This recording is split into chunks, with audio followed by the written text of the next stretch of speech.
never talking with them again is something that's very difficult to believe. If you've lived with someone for a long time, for example. And so what we're actually giving them an opportunity to do is recognise that death has occurred. We're not beautifying it, we're not taking it away. We're just giving them a chance to see what is real, but at the same time, giving them a chance to see somebody who looks peaceful, comfortable, and at rest.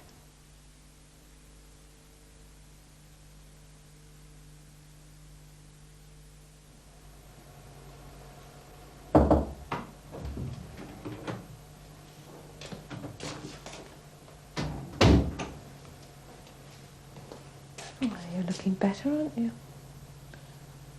That's fine. I know there's nobody in there. I know they've died, and I know their soul is no longer in their body. But that doesn't stop me thinking of them as a person. For their family, they are still their husband, their wife, their child. And they will be until they're able to do that releasing, which is what our job's all about. Untying the bonds of relationship with them and enabling them to say the words that are so precious, like goodbye, I love you, I'm sorry. You see, we're not trying to hide the fact that they're dead. That would be stupid. That would just hold up the process of grief. That would be silly. But in fact, seeing somebody and recognising that they are dead, but comfortable, but at peace, then they can start to make the journey of recovery. It is a journey, and it often takes a long time. But we're setting their feet on the right path, if you like. We're setting it up for them, doing our little bit towards it.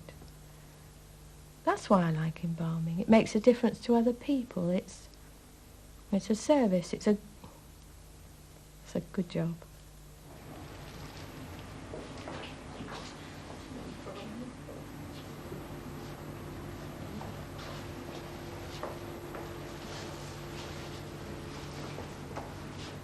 So we're going to test for death, all right? And undress the lady, making quite sure that we've got a modesty cloth in place, all right? Sheila Dix teaches undertakers the art of embalming on a diploma course which lasts for 9 months. And this can go in your waste bin. First thing we're going to do is just to wash the eyeball carefully, and we just check. Perfectly obvious, you can see signs in the eye of decomposition already taking place, all right? Keep the eyes closed because that's only right and proper. Test for death, all right, we've established that this then has in fact done. You're all funeral directors already, and I think for most of you, you could honestly say that it's a job you thoroughly enjoy doing, that you get enormous satisfaction and pleasure from. And what we're really doing in this course is just widening that scope. Our families, you already know, entrust to us something very precious, something very valuable. Yesterday, the person whom you are going to embalm today was probably still alive and living in the home or living in the hospital, and their relatives were talking to them and doing all those personal things that one does with the people one loves. Today, that person is in our care. The family have entrusted him to us. And we've got to care. If we're going to do our job properly, that's exactly what we have to do. Care. Care very much.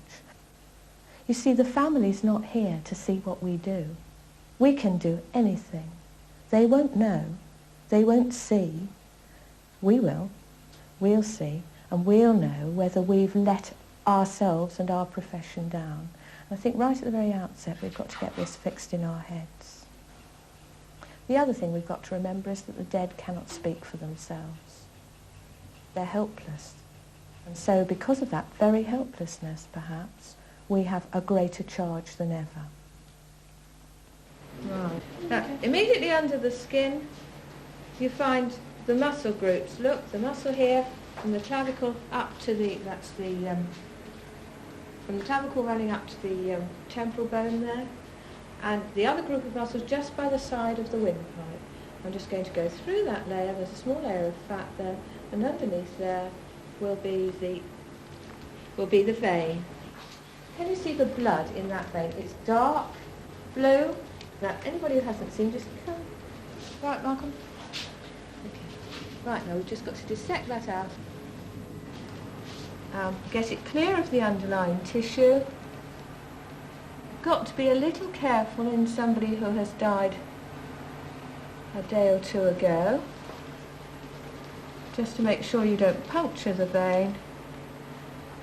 And there it is. Now you see there's still some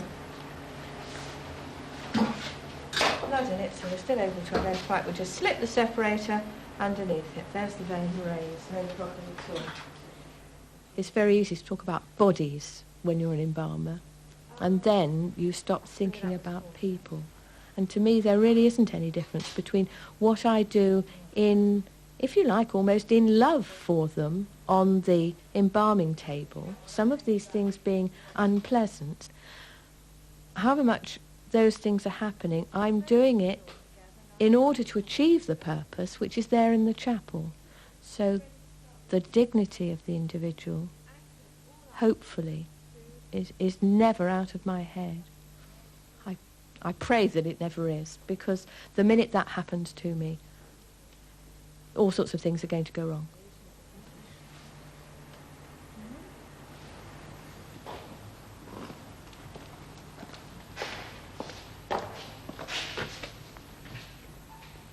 Nowadays, the dead are rarely laid out at home, but are kept in funeral parlours until cremation or burial. In the cities, some 75% of all dead people are embalmed, although in many cases the relatives are unaware it's happened.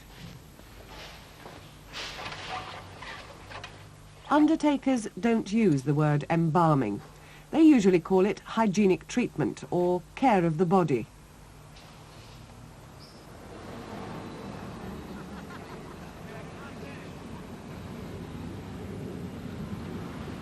Wherever you go, if you have to fill in a form somewhere, somebody asks you your profession and you say embalmer, they either think you're mad, they think you're some sort of a loony, or they start, what's an embalmer?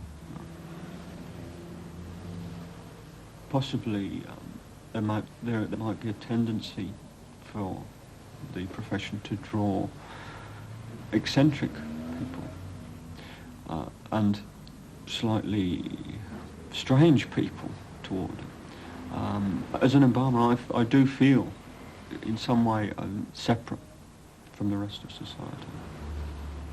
In as much as I'm privileged to deal with a function which is unique.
Alan Lee and John Fulton have their own embalming company. They work on contract to one of the largest undertakers in this country. It takes about an hour to embalm a body. The family will be charged some £35 as part of the cost of the funeral. The amount of work each case involves varies greatly, depending on the condition of the body at death.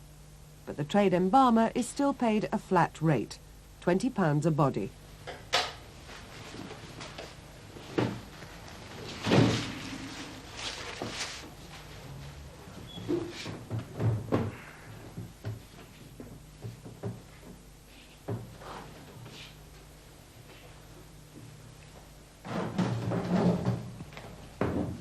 Thanks a lot, lads. This is a straightforward female case. I'm just washing the body down with a solution of disinfectant in order to kill surface bacteria, in order to protect ourselves really, and anyone else who should handle the body after embalming. Hygiene is really one of the basic aspects of embalming. And obviously we have to be extremely careful. We can never be sure that we're not dealing with a case which has died or suffered from a communicable disease.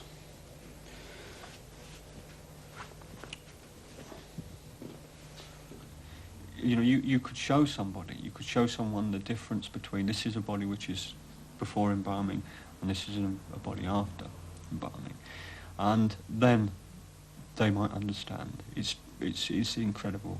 Embalming is, to me, it's. I'm feeling emotional now when I'm describing it, when I'm talking about it. It's such a wonderful thing.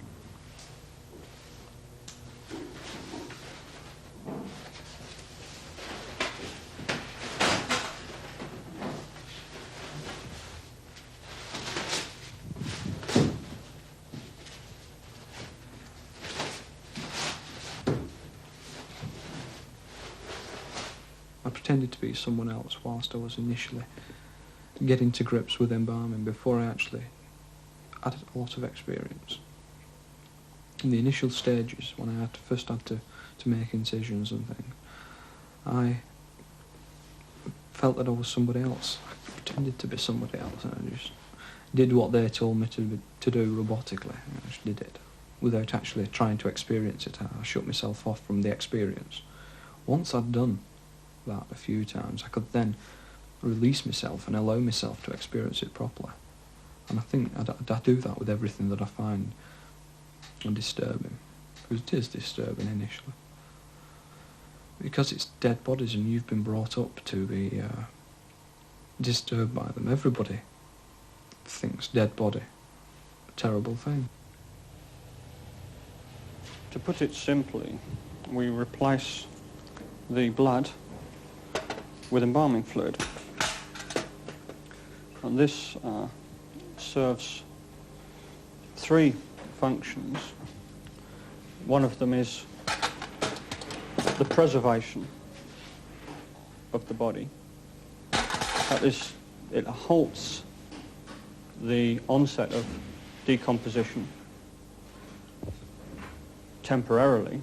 The body would have eventually decompose if it's not, of course, cremated. And it will also enhance the appearance of the body, and it will also make the body hygienic to handle. I'm about to insert a tube into the artery.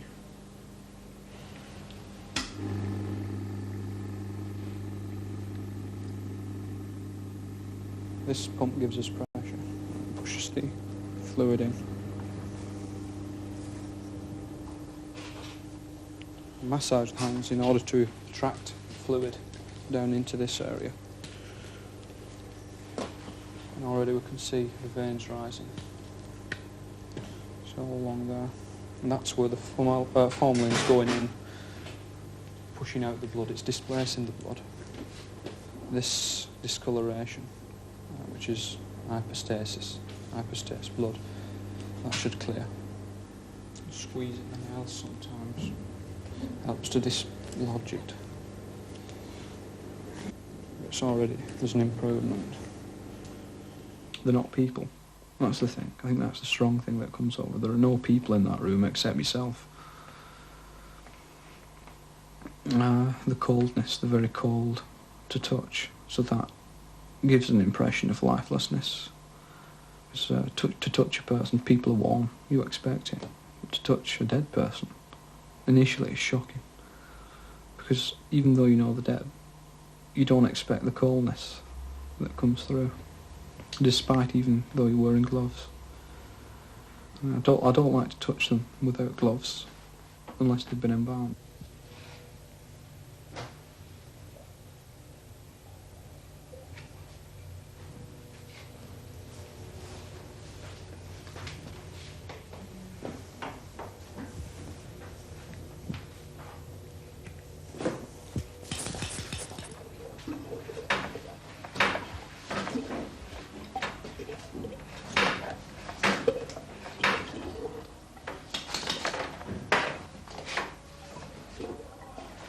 Embalming is carried out very often without the client really knowing.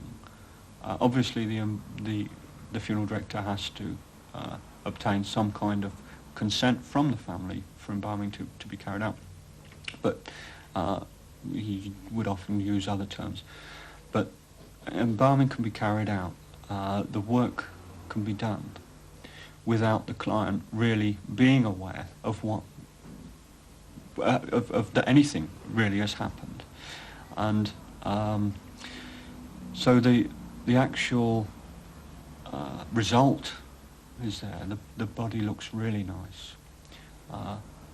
The people are very satisfied, which is the important thing. The bereaved are satisfied, but nobody, they don't know that the embalmer even exists.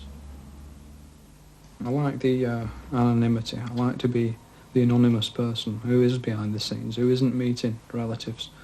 I think because I'm introvert, I feel introvert.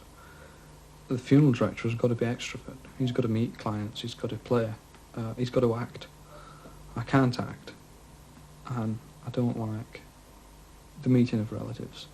I'd rather be behind the scenes, producing the results that are liked or are disliked, or people are indifferent to it, whatever. But, I don't like to be up front, as it were. But I like the results to be up front. And the body is the most important part of the funeral. It's the most important guest at the funeral. And I've got to make him look right.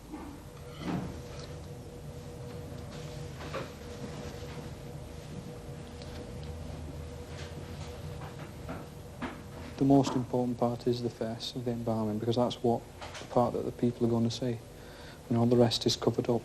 And this is what they're interested in, so this is where we spend the time, really, if we can. I'm now going to suture up the mouth, or sew it up.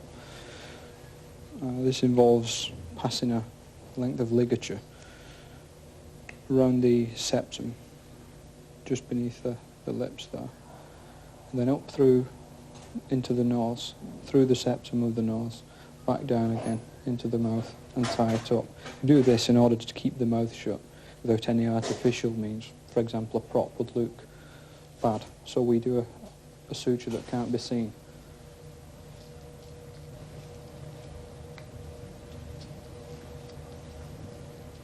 I've certainly not, by no means, mastered embalming. And I've been doing it about 4 years, constantly, every single day, with a high volume, high workload, caseload. And sometimes I would do 10 cases in a day when I'm busy. When I'm quiet, I do at least 3 or 4 in a day, and that's every day. Sometimes during particularly busy periods, it's easy to imagine that instead of people dying in hospitals or in houses, there is some factory producing bodies for us to work on. And not that they're coming out of hospitals and people are physically dying in houses. It's easy to imagine that sometimes, because you're getting one after another, after another.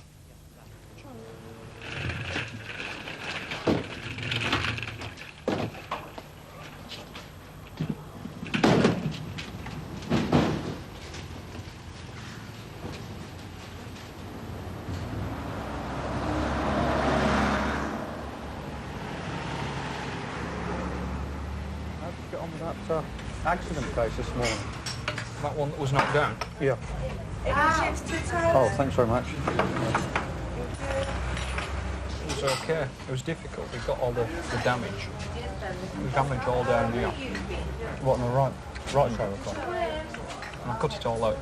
Cut all the bad flesh away. And put wax in. And it was okay, but it was viewable. Try and add a little bit of it with the face cloth, but most of it, all that side of the face is wax and makeup over it, obviously. But they wanted to view it. They wanted to view it. This is the thing. It took about 3 hours just to sort of get the feature back to what it was, because all the bones were crushed. You can never get them 100%, as you know. They insist on viewing that. Yeah, this is the thing, and they're definitely going to view it no matter what. Oh, certainly. They should be pleased. Well, you know what people are like. Yeah. You don't seem to understand a lot of the time that it's sometimes impossible. Yeah. To be quite honest, from what I heard, I didn't think that you'd be able to do anything with it at all.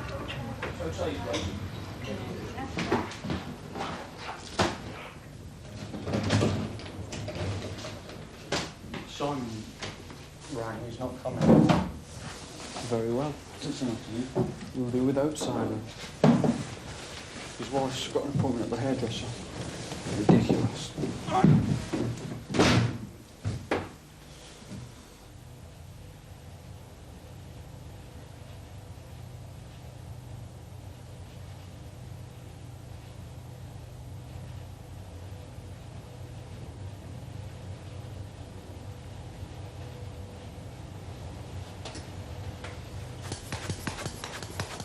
I mean, it's quite simple to work out a workable system. Well, Jennings is used to work really well. You never needed. It's just a question of cooperation from everybody. We don't even need cooperation. Because you don't need a lift up on. So how many have we got left? 6. It's not so bad. Just lucky that they've You don't brought no any more. idea what's coming in? There's nothing on the sheet.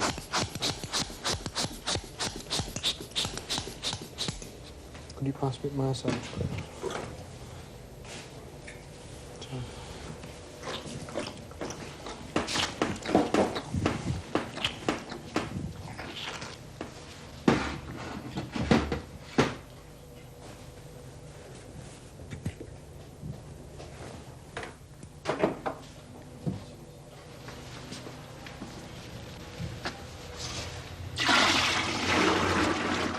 If I decide I'm going to do something, it doesn't matter how terrible it is or how obnoxious it is, I will do it.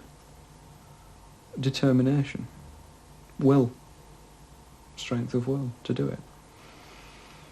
I think because if I go into something, I think, well, I'd like to do that, and I don't actually go ahead and do it because I've not got the guts, then I'm disgusted with myself. I think because I don't want to. If I have an attitude that everything I intend doing I will do, that's the only way to do it. If I start slipping back and say, well, I'd like to do that, but I'm not capable, or I'd like to do that, but it won't work, or I won't be able to do it, then I'll never do anything. So if I have an inkling, if I want to do something, I've got to use strength of will. It doesn't matter how terrible it is. I'll do it. I'll force myself through and do it.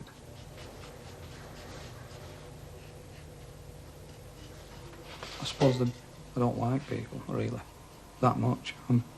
I don't dislike them, I'm indifferent to them. I don't need them. You know, if I find people boring, if they're not intelligent. I don't prefer dead people to live people or anything like that. They're different.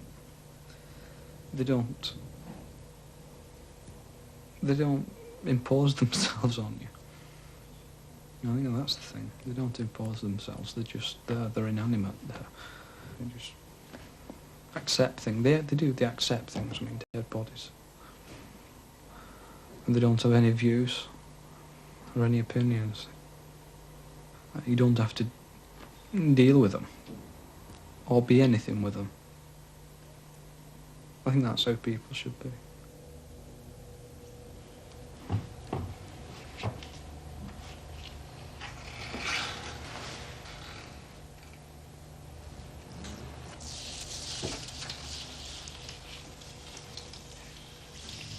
I know that John doesn't agree with me about this, but I actually have some belief in life after death. I think more in terms of reincarnation, rather than in some sort of heavenly place where people go to. It's just, it seems strange that that something which had a personality is reduced only simply to what is a dead body. It seems more likely than there just being an end and bodies are disposed of, and that's it.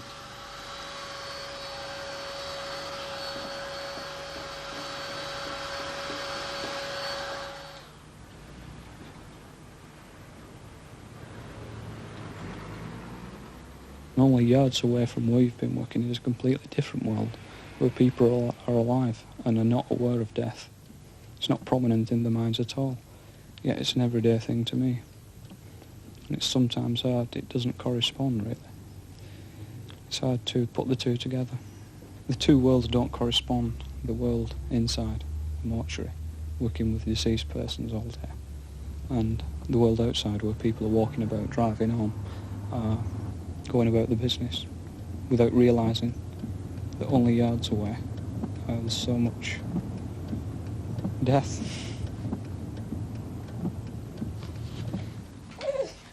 Let Daddy read the story.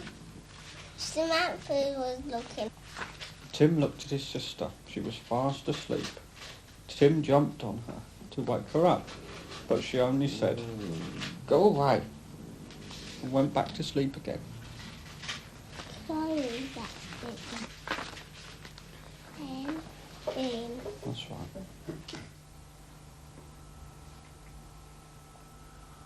If I could choose where I live, or still live, it would be in the middle of a field, away from people.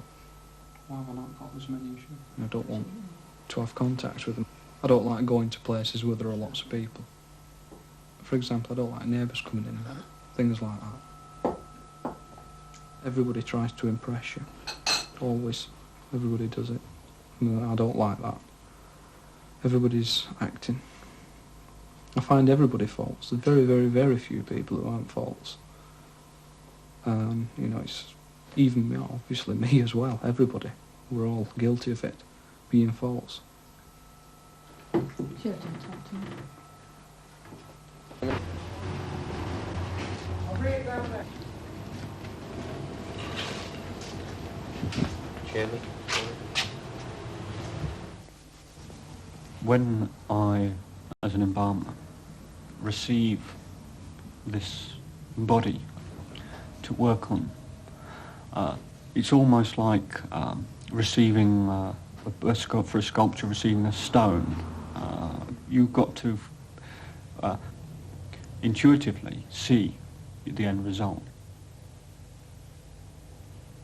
You're receiving this dead human body, this lifeless corpse, and it's almost as though you have the ability to breathe, albeit illusory, life back into the body. That's really the crux of what we're trying to do with the standard, ordinary, normal case. We're trying to recreate life, an illusory life, but recreate it.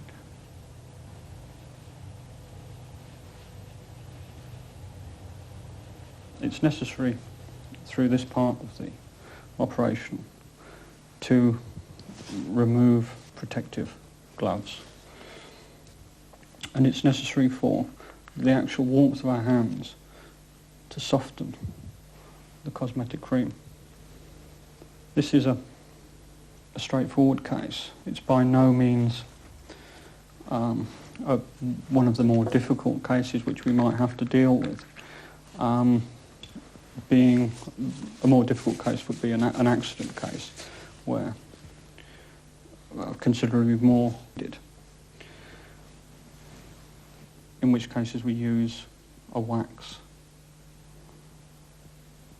to restore the tissues which are damaged. The same would apply to some facial cancers.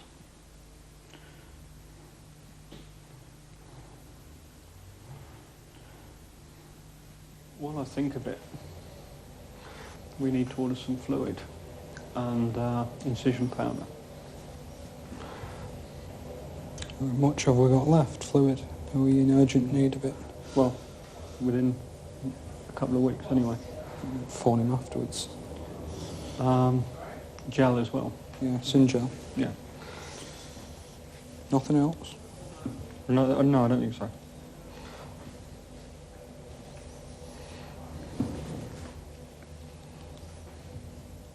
When you're in the presence of deceased persons, I often wonder how intelligent are they? You can't assess how intelligent they are. And they could be wildly intelligent, or they could be stupid, or whatever. But they're all the same now. It's a great leveller, is death. Everybody's the same. You know, they have same expressions on their faces. They assume the same positions. They have the same intelligence. Zero. That's interesting to me. I always wonder where they stood and what sort of a hierarchy they held, what positions they held, what they'd achieved. All these things that they've not got anymore. They've lost all of their knowledge, all their experience. Everything's gone. It's died with them. Sorry there, Fred, I'm just checking.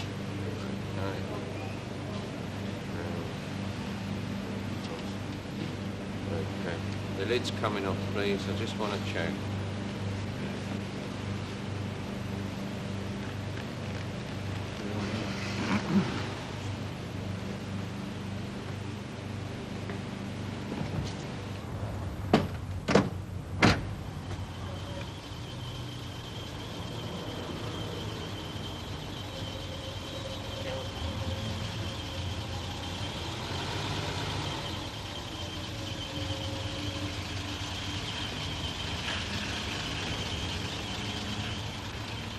A lot of people might be put off of embalming because the body, once after embalming, it's taken away and it's cremated or it's buried and nobody sees it again.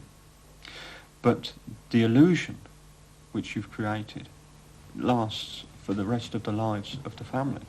That's their last memory which they carry with them for the rest of their life.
Consider it.